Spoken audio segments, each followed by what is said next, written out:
reload in.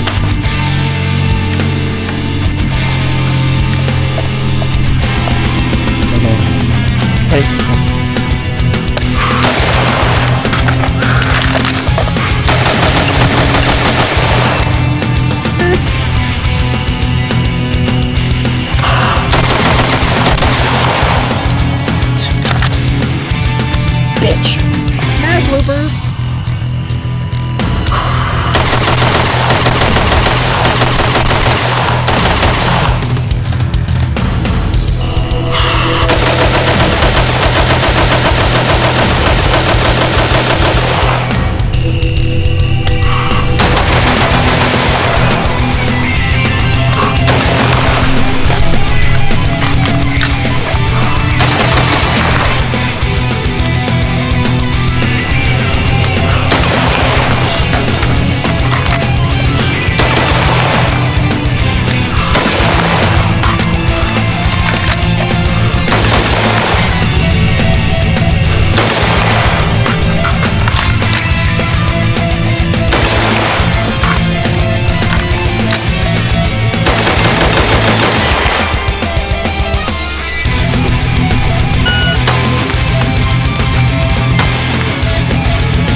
Hey, how's it going, guys? I'm Chris and this is Regular Guy Training. So, a while back I decided that I was going to pick this guy up, right? And I did some shooting with it and I had a set of first impressions. I had it for a little while and I decided I was going to do a quick review on it. And in that review I stated some things, and the cool thing is that well over a year later, I'm about to have another opinion on it. Now, here's the thing, right? For those of you that are seeing this for the first time and are wondering what this is all about, understanding this is the long-term review on this. I picked this up, and first few things that I noticed were readily apparent that I really liked was, one, the mount that's on here is clearly from Midwest Industries. I love their mount style. I like how everything hooks up and whatnot. Far as controls and that kind of thing, I liked how this is set up. Very, very easy, very clear to use. Brightness settings, elevation and wind insurance are exposed similar to a Neotech. The cool thing about it is that if you put a rechargeable 123 size battery in here, you can plug this in and charge it overnight. And if you decide not to use a rechargeable battery, and use like a standard CR123 type battery in here, it was very similar to, although it had a little more than a EOTech's battery life of a similar size. This thing looks huge and it looks gaudy and that kind of stuff, but one thing that I failed to mention in the initial review is that the footprint is still very, very, very similar to an EOTech's. Now, sitting as it does, what we're looking at here is like a lower 1/3 co-witness as far as how high it rises and that kind of thing, which is actually pretty neat because although it looks similar to an exact co-witness, it's actually not. It sits a little bit higher. Now, there were a couple of things in that previous review that I had mentioned. Number one, the reticle in it was really nice. I liked it, although it was a little bit more busy than an EOTech's. I personally prefer the EOTech reticle over this, but the reticle itself is actually pretty good. And in the year plus that I've used this thing, it's been used almost exclusively on this particular rifle. Now, this guy has gone through a couple of evolutions.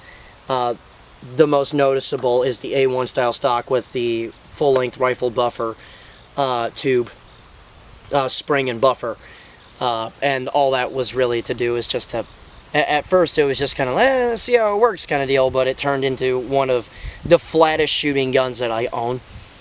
Just the whole package, mid-length gas system, SOCOM brake up here, and the stock with the tube and spring and all that, it's really, really nice. I'll talk about this more in the future. But in the initial review, I had brought up an individual concern. Now, this concern of mine was that I could move these adjustments with my thumb without really any effort whatsoever.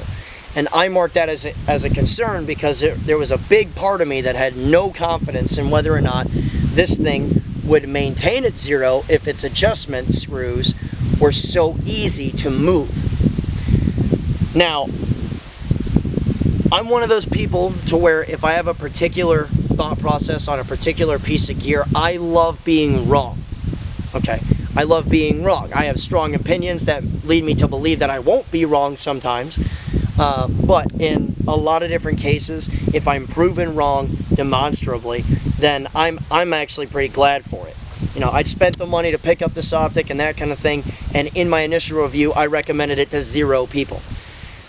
Now, I have to rescind everything that I had said on that front, because in the amount of time that I've had this optic, just about any time that I'd pick it up, it'd be in a different environment than this. I'd gone to travel someplace, I had this that I would use as a rifle for demos, or a rifle that would get handed to a student so that that guy could use it and that kind of thing. You know, I'd always end up, you know, getting it back, zeroing it myself, and then I would take it to other classes. And the cool thing is that time after time after time after time after time, and after thousands on thousands and thousands of rounds, right, between myself and students, this thing hasn't been shaken free as far as it's 0 fucking ever. Like ever. You know, and that, I truly believe that that's absolutely amazing. Right. Now, this has moved from this setup to a couple other rifles in the past. And of course I would have to either tighten up the mount itself for that particular upper receiver or loosen it up, and that's fairly normal for a lot of quick release setups and that kind of thing. Quick release style mounts for optics and that kind of thing. You know, when you go from one optic to another, you're going to have to tighten things up or loosen things up depending on what you mounted that to, what kind of surface that has, whether or not there's Cerakote or freaking Rust-Oleum, or it's just a, you know, bare upper, whatever it is. Bare upper meaning it has like a stock finish on it and that kind of deal. So, with all that being said, I mean, yeah, aside of having to make those adjustments, the mount hasn't shaken free, and the 0 hasn't shaken loose at all either. And of course now I have to sit here and stall because there's a truck that's pulling in corn from the field behind me, driving right next to me. But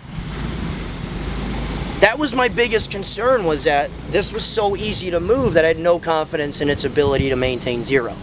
And the short of that whole thing was, I was absolutely fucking incorrect. Absolutely incorrect, and I'm so glad that I am, because there's so much more positive about this, and I really wanted to give that like a go-ahead and be like, yeah, dude, fucking use it, right? But the crazy thing about it is that I was absolutely incorrect on that entire thing. There were, and as time went on, other people were proving me wrong too. So I figured I'd go ahead and jump out with this video and say, okay, cool, this thing is fucking great. It's good to go. It still does a lot of EOTech-esque things, in that its battery life is absolutely shorter. So you do have to pay attention to it. Its auto shut-off feature, which is to preserve battery life, is something that you do have to monitor if you have the rifle on you and the optic is on for a real long period of time. It's one of those deals where I'll sit there and press the positive and then the negative adjustment on the brightness just to maintain where I was at previously, but also make sure that the optic stays on throughout the entire day. You know, just little things like that. And what is kind of weird about it too, I noticed something that's not so much a disadvantage, it's just sort of a quirk, is that with the LED that's digitally emitted in this particular reticle, there's a particular refresh rate to that reticle like there is for any other digitally emitted dot that's out there. And you'll notice that if you snap really fast from one target to another, that reticle will shimmer just a little bit. It's almost like if you're playing a video game or whatever, and you know, for whatever it is, the engine gets tasked, gets a lot of tasking because there's a ton of shit on screen or whatever, and you notice that there's a frame rate drop, right, from like 60 to 40 or 30 or whatever, and you notice that there's that dip. It's almost what it feels like when you're transitioning from target to target. Now, it isn't really an effectiveness thing, it's just a quirk, right, that you just kind of got to get over, right? And that's really it. You know, over time, at first it really fucked me up to where I was just kind of like, what in the fuck is going on with this thing? But then we just recognized over time that it was just a refresh rate kind of deal. And once I got over that, there were zero issues whatsoever. So, you know, me personally, having used this for a while and having noticed that it held at zero very well, I'm very happy to update this review and say, you know what, this thing has been an absolute monster. It's done everything that we've asked it to do, okay? I've changed the battery once on this, so if you turn it off when you're not using it and you turn it on when you're using it and that kind of thing, the battery will extend itself. It seems to insulate itself very good from like cold weather and warm weather shifts, so I don't get any of that weirdness that some EOTechs were rolling through. And we were in some pretty cold weather last winter, so that is all positive. Very similar to like the EOTech and that kind of thing, is that if there is rain spray or snow spray on the glass and that kind of thing, if you do what you should with like red dot style optics, and you just keep both eyes open on the target and superimpose the dot onto or the reticle onto the target that you intend to put holes in, you know, that what's on the glass doesn't even really necessarily matter so long as it is not completely covered. So that is what it is.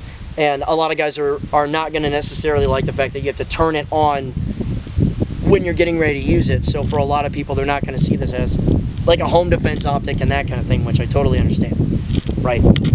But as far as its use, as far as some guys that like to use them, whether they be on like SWAT entry teams, or a lot of guys that are okay with picking up their rifle, pressing a button, and immediately going to work and that kind of thing, so they don't mind that, and they have no problems with using it as a home defense option, that kind of deal.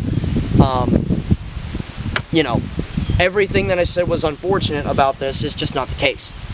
So I figured that you guys would enjoy the fact that I updated this and corrected a mistake that I personally made, which is pretty good in the optics favor, which is great because now it's a permanent addition. It gets to do whatever it is that we do. So there's that. Now, similar to what I had said earlier in the video, you know, we have a lot of classes that are up on the schedule now. We're going to a lot of different states, okay? So go ahead and check out the website, see if one is close enough for you if you want to come out and train with us. If you want to train with us for a lesser initial cost, of course, you can sign up on the $35 a month Patreon program. We still offer that. We've offered that since we started, for the most part. If you're a police officer that is an RSO, or correction, not an RSO, a school resource officer. So if you're one of those folks that is the security for like a public school or something, or if you're a teacher permitted to carry a gun in the classroom, absolutely get in contact with us if you're interested in training with us with no tuition cost forever. Yes, there's a little bit of a verification process, but other people have taken advantage of this as well. So guys that want to come through, or guys and gals that want to come through and take advantage of this, absolutely think about that if you want to go out and get something other than department standard training, which by and large is pretty bad. So there's that. And lastly, again, we've been selling hats for a little while now. Links for all this shit are in the description below. You know, if you want to check out Facebook, go ahead and check out Facebook with us.